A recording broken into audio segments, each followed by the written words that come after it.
Hey guys, welcome to the Joe Show. One of the questions that I'm asked most is how did you develop the Revolution Series converter? Well, the number one answer is not probably what you not expect. It's not a lathe, it's not a welder, it's not a milling machine, it's not a CNC machine.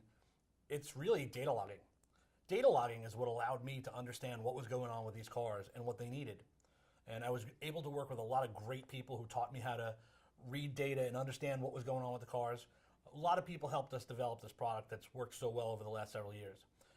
Many of the software companies, whether it be the engine management company, the fuel injection company, whether it be Holly or Race Pack or Fuel Tech or Big Stuff or any of those very reputable companies, Pro EFI, they're all great companies and they all do a great job.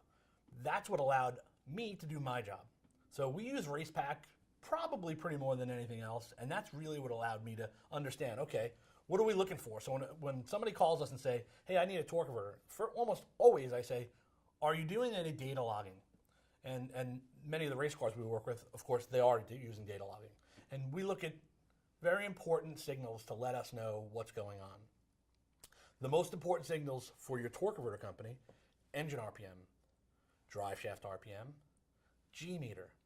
If it's a power adder, we want the boost or we want the logger volts. Also very important is torque converter charge pressure. When we look at the torque converter charge pressure, we know what's going on. A torque converter is basically a fluid coupling design, and it's going to operate based off of pressure and flow. So if we monitor torque converter charge pressure, we know exactly what's going on.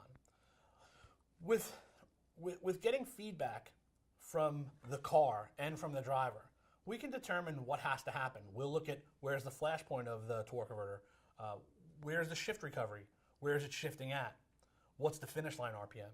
We can look at the G meter and see, okay, it's falling off here, we need to add power.